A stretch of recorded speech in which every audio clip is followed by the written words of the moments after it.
Maxwell and Sadiri both entered the ring with almost identical 10-0 records. In the early rounds, the Frenchman seemed to be getting the better of Maxwell, putting him down in the first and second. Oh, he's got him again! Right hand this time. And this is turning into a nightmare for Tom Maxwell. Surviving an early scare, the Brit looked to regain some control, though was seemingly on his way to a clear points loss.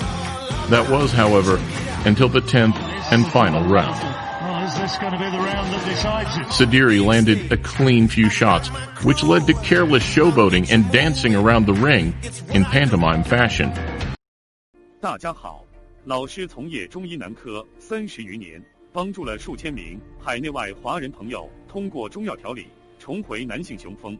如果你也存在房事时间短、勃起无力、硬度差、中途疲软、肾虚、前列腺炎等问题，现在就加中医老师微信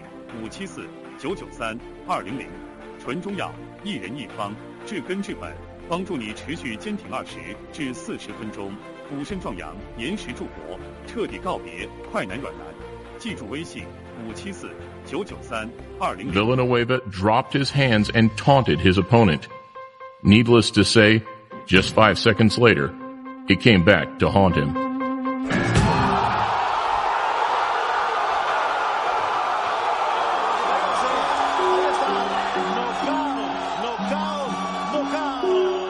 Before team, I'm gonna beat his ass though. Swarmed from the opening bell, Maidana put pressure on him immediately. Raises him with the right hand. Maidana off to a very quick start here. And in a moment of disrespect, Broner taunted his opponent at the end of the first. Oh, wow. Another gesture, which would come back to haunt him later in the fight. Uppercuts, the last one just grazing the chin. Punishing to the body and head, Maidana landed a left hook in the second that floored Broner for the first time in his career. And lead by Maidana, that sticks another right hand. Broner goes down for the first time in his career. And despite seeming to recover mid-fight, round 8 saw another looping left hook send him down. The hook got Broner for the second time. He's been knocked down twice, felt a lot of power, yet he still tries to come forward. Winning by unanimous Make sure that they win the fight. Looking the sharper and smarter fighter, Bute looked comfortable during the first couple of rounds, moving well and unloading flurries of punches where his Colombian opponent looked to land power shots. Frustrated and having little success, Miranda tried to get into his opponent's head, taunting Bute at the ending bell of the first, then carelessly dropping his hands in the third.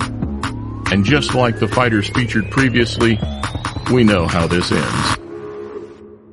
Hands on hips, stood up straight, Miranda suffered a careless lap, found himself immediately on the receiving end of a vicious left uppercut. Leading up to the fight, but down he goes! Oh! And a short punch inside!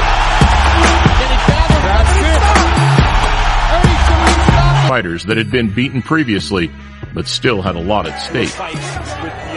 In what was always destined to be an all-action fight, the pace was high from the get-go. That's Robbie does. There's why. Yeah, exactly. Despite landing some crisp flurries of punches early on, Payton saw himself fading in the middle rounds. Maybe turning. Nate Campbell maybe turning the tide in this fight. As Campbell, the bigger puncher of the two, looked to be capitalizing, piling on the pressure. Punching power, especially in the right hand, is starting to impose itself on this fight on Robbie's team. In 5, looking to be on his way out, Payton was caught with a sickening body shot, doubling over in obvious pain. That body shot. What a body shot. If Campbell goes back down to the body, this fight will end. Knowingly hurt, Campbell grew more and more confident, with little return fire coming his way. Just 20 seconds later, and right on cue, the Australian unloaded the biggest left hook of his career. Oh, that's a left hand!